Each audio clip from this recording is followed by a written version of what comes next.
გამარჯობა მეგობრებო, არხის გამომწერებო, კარგო ხარ ხონდა მონადირეებო. ისევ სანადირო ტოპიკ განვიხილოთ.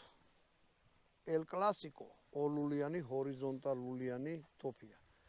ძველი მონადირეები სუამითი ნადირობდნენ. მე ესეთი გამოვიდა, ისეთი და 127 ტყვიანი და ნახევრად ავტომატური და რა ვიცი.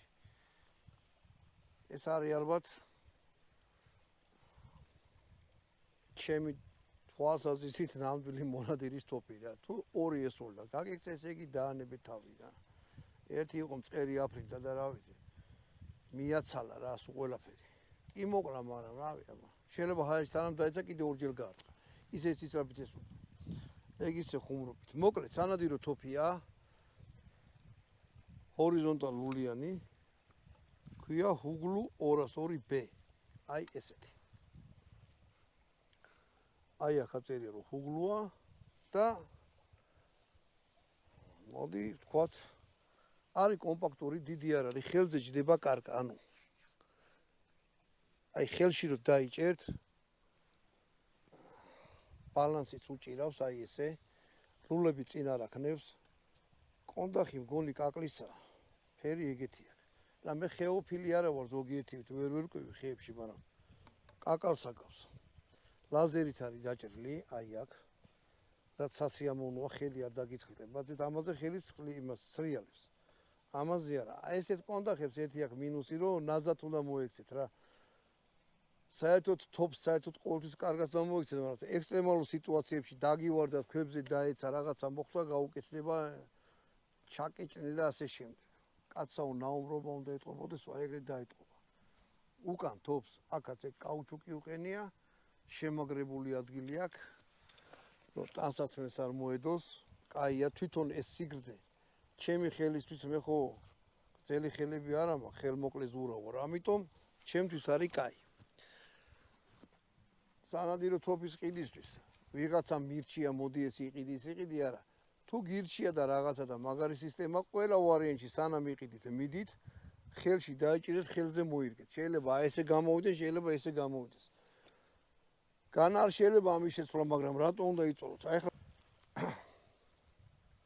რასაკვირველია, შესახედავთ ლამაზია. მაგრამ არაპრაქტიკულია და ესო პლასმასი იყოს უფრო მსუბუქი იქნებოდა ტოპი. ეხლა აქ ჩოკები ეცვლება, 5 მოყვება, აქეთ ცილინდრი უყენია, აქეთ უყენია სამჭრილიანი. სამჭრილიანი იმითი რა ქვია, ლულით ვისვრი აი ესეთ ტყვიას, 3 ნომერია, 5 ნომერი არა მაქვს. მირაკ 34 გრამიანია. და მეორე ლულით, აქ 5-იანი ცილინდრი უყენია. ტყვიები არის აი ესეთი ჟაკანი, PPS-ი. ეს არის კარტიჯი. მოკლედ. კიდე ერთხელ ვთქვი, აქ ჰუგლუს ნიშანი აქვს, ორთავიანი არწივი. არ ვიცი, ეს ორთავიანი არწივი რომის იმპერიაში ჰქონდათ ერთთავიანი არწივი. მერე ბიზანტიის იმპერია რო ჩამოყალიბდა, რომი რო გაიხლიჩა. ბიზანტიელებმა გააკეთეს ორთავიანი არწივი. ერთი რომისკენ იყურებოდა, მეორე კონსტანტინოპოლისკენ. მერე ოსმალებმა დაიყოლეს და მოკლედ მე რაღაც ძალიან ეჭვი მეპარება, რომ ეს კონსტანტინოპოლის დროისდელი ორთავიანი არწივია. ნუ ყველა ვარიანტი ორთავიანი არწივებზე და მე რუსებმაც ეს ორთავიანი არწივით ქათამიროვთ რაღაცა გაკეთებული. თავი გამოაცხადეს მესამე რომად. რა ვიცი, სულ ყველა რომს როგორ ეტმასება. მოკლედ ვისაუბროთ ეს ტოპი, ვნახოთ როგორია. ჩემში თვითონ აი ესეთი ფორმაც კი კარგ მოღუნებებს აღძრავს რა. ეხლა აქ შუქშენკრები არ უყენია, თეთრი, ძალიან გამოკვეთილი სამიზნე აქვს, ეს იმუშავებს. ზაფხულშიც, გამწვანებაშიც, აი ესეთ ამიჩი, თოვლში არა, თოვლში ეს დაიკარგება. ანუ თუ თოვლში მაინც ადამიანს რამეზე ნადირობთ, ამას მოხსნით, შუქშემკრებს გაუკეთებთ, დაუყენებთ სხვა ფერს. ხო, კიდე ეხლა რა უნდა მეთქვა. დამიზნების დროს. ეხლა მე პატრონე მითხრა რა. მე მონადირეობაზე თავს არავდებ რა, ვარ მოყვარული, აი ესე რომ ღამე თოფით მეძინოს და არიქა. ეგეთი ტიპი არა ვარ რა. უფრო სხვანაირი რაღაცები მომწონს. რა მითხრა? რუსულ თოფში აი ეს თამასა რაც არის, დამიზნების დროს თამასას გააყოლებდი თვალს პირდაპირ და მე მქონდა თვითონ აი ეს კორა. ანუ თამასაზე მქონდა გასწორებული მზერა. აი ამას დამიზნების დროს ოდნავ ზემოდან უნდა დახედოთ. აი ამას, აი. ანუ არ უყურებ პირდაპირ გაყოლებაზე. თუ ეგრე ესვრით, რომ აი ეს თამასას ზემოდან ვერ ხედავდით. ძალიან ზემოდან კი არა, მაგრამ თვალი ისე უნდა გქონდეთ, რომ სადღაც ერთი 15 გრადუსით ზემოთ უნდა გეჭიროთ, რომ მთელი თამასა ჩანდეს. თუ პირდაპირ გააყოლებ თამასას მზერას, წაიღებს დაბლა, ანუ დაბლა მოარტყავთ რა. ოდნავ ზემოთო დახედავთ. გინდა არ გინდა სამიზნე, რასაც არის, ცოტა ლულა ზემოთ იწევა. ცოტა იმაზეა ლაპარაკი, მაგრამ მნიშვნელოვანია რა, იმიტომ რომ ხელს მიშლიდაო თვითონ სროლის განხორციელებაშიო. უკან ანუ სასხლეტი. ეს რკინის აქვს, ორი სასხლეტი აქვს. უკანა ისვის მარცხენა ლულით, ეს მარჯვენა ლულით. მარჯვენა ლულაზე ახლა მე ჩადებული მაქვს აქედან ვისვის კარტის, როგორც ვიტყვი და იმას რა ქვია.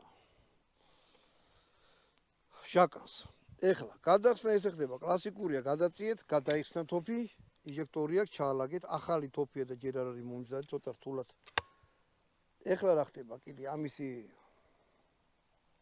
უღამირა არის. გადახსნის და დაკეტვის დროს ეს არ დგება თვითონ მცველზე ავტომატურად. ანუ ეხლა ხო გადავტენე. ეხლა დავაყენე მცველზე, აღარ გაისვრის. ანუ ავტომატურად არ გავარდება. ეგ ცუდიც არის, კაიც არის. კაი, იმიტომ არის რომ თვითონ თოფი არ გაიძურეს, რომ გინდა თორე ეს ქმედება უნდა გააკეთო, რომ მცველზე უნდა დამაყენო. ხო არის, ხო გაისროლე. მე როცებ გადასეინ ჩატენე, ისევ დაკეტე თოფი, ეს დადგა მცველზე, მე მიწიე და მთელი ამბავი და ისა. მაგრამ მაგას კაი აქვს, რომ არ გაგივარდება. ანუ სულ რომ ვიღაც დაბალი ინტელექტის ადამიანს ჩაუვარდეს ხელში, რომ ვერ არკვევდეს უსაფრთხოების წესებს, თვითონ დაუყენეს. ამას ეგეთი რაღაც არ აქვს. ანუ ჩაალაგეთ ყვიები, ხელთ უნდა დააყენოთ მცველზე, რომ მე არ გაისროლოს. წინ მიწევთ, გაისროლოს. ანუ ყველა გასროლაზე, ანუ გადატენის დროს ეგეთი მომენტი აქვს ამ თოფს. ლულებს არ ასვლის, ანუ ორიანია, კიდევ ერთხელ გეტყვით. გაისროლა მარცხენა, გაისროლა მარჯვენა. ეხლა ამას ვისვრი, თეთრი ქაღალდია იქ ჩამოკიდებული 35 მეტრში. ეხლა ისეთი თეთრიც არ არის, რომ ეს თეთრი დაიკარგოს მაგაში. ესეთ ამინჩი არის მისწრება. ტყვიებს ეხლა ამოვიღებ. ჯერ საფანცა და ფინდიხს ვისვრი.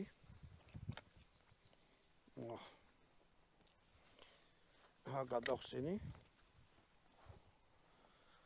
სადაც სამი შევიწროებიან ეს არის და აი ამას ჩავდებ მარჯვენა ლულაში. ნადირობის დროს თუ უშუალოდ არაფერს არ ესვი, თოფი, ესეთი თოფი. მაგიტომაც მიყვარს რა, რომ აი ესე გადაიდებ ხარზე და არაფერი არ მოხდება. თქვია ჩავდოთ. ცველზე დავაყენე. ეხლა რომ გამოწიოთ, გავარდება. ანუ ეხლა წინ მივწიე.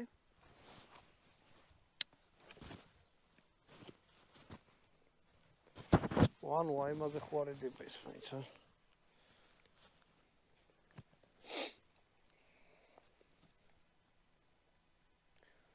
ხარი რა გაიხლა მოორდეს ახლა. აი. ვისრი.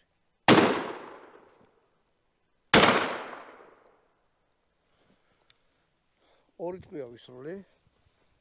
დარტყმა აქვს ძალიან ესეთი კაცური რა. დარტყმა იგრძნობა ესე თოფებში, რომელიც არ არის მძიმე. აი ეს მიყვარს რა. მოვიდო გამოდის. ჩავდებ შაკანს. დავკეტავ. აი კიდევ ერთხელ გეტყვი, ეხლა მცველზე არ დადგა. ჩადეთ, დაკეტეთ თუ არა ვიღაცამ რომ ხელი მოგვდის ან თქვენ ღმერთმა დაიფაროს გავარდება თოფი. აღარ დავაყენებ იმაზე, რა ქვია. მცველზე.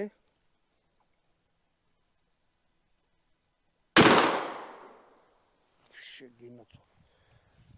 ხარზე კარგად მიიდეთ თუ ეს თოფი გექნებათ, იმიტომ რომ დარტყმა აქვს და ბავშვს არასდროს შეიძლება უკან გადააგდოს. წამოაბაღე რომ ნახოთ რა ქნა.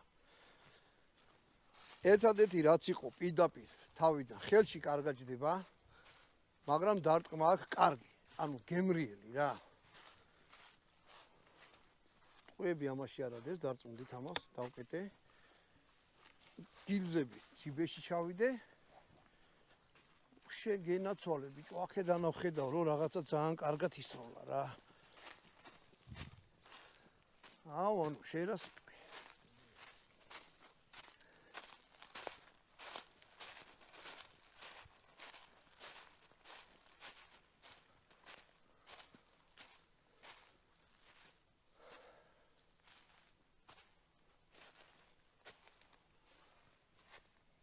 აქ მოხდა ჟაკანი. კარტეჩი მოხდა ერთი კაკალი. ორი კაკალი. ეს არ მომეწონა კარტეჩი როგორ გაარტყა.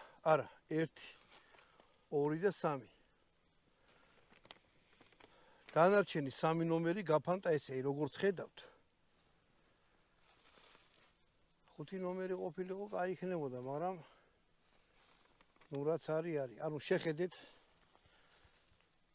რო გითხრათ ეხლა ამითი მოხიბლული ვარ მეთქი, არა ვარ მოხიბლული, იმიტომ რომ მოხვედრილი ადგილები ნახეთ, აი ეგ რაღაცა რო ყოფილიყო, გადარჩებოდა აქაც. ანუ პატარა ფრინველზე ვიძახი. დიდ ფრინველს ყველა ვარიანში რაღაც ცხოველს დააზიანებდა. 3 ცალი კაკალი მოხვდა. მე არ სამთოფის გამომშვება, ამითი არ მინადირია, მაგრამ აი ესეთი შედეგი აქვს, ხედავთ თქვენ როგორც მოახდინა. ნუ ეხლა თოფი ეგეთი რაღაცაა. ძალიან ბევრნაირი თოფებია, ადრე იყო ერთი თოფი ქონდა და ტიპს ყველაფერზე ნადირობდა იმით. უნივერსალურად. შეიძლება თოფი არ იყო უნივერსალური, მაგრამ თვითონ გახარდა უნივერსალური. ამიტომ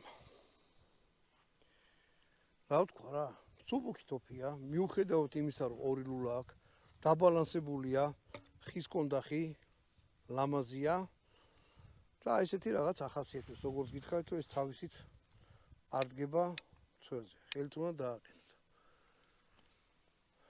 დანარჩენი რა ვიცი, ესენი ეცვლება კიდევ ვიტყვი, შეგიძლიათ ჩუქშეკრებით გამოცვალოთ. აი ესეთი მიაწვევით გამოწვება და დაუყენეთ სხვაფერს, თუ გინდათ. ანუ ეს იცვლება, შეგიძლიათ ხელთ აი მივაწვე, გამოვაწვო და აყენოთ წითელი მწვანე რაც გინდათ. სეზონის მიხედვით შეგიძლიათ ცვალოთ, რაც მახარებს. გინდა მოტყესან დაკარგოთ, სათადარიგო გქონდეთ რაღაცა, რომ ამოიღოთ უცებ დაუყენოთ. კიდევ ერთხელ გავიმეორებ, რომ სოლის დროს ნახეთ, რომ მზერა ზემოდან უყურებდეს და მთლიან თამასას ხედავდეთ. თამას არ იკარგებოდეს, თორე წაიღებს დაბლა. აი ესეთი ლამაზი ქოხთა კოპწია ძველმოდური თოფია, რაც მე ძალიან მიყვარს. ამითი დავამთავროთ ჰუგლუ 202B იარაღის განხილვა. კარგად ბრძანდებოდეთ, შემდეგ ვიდეო.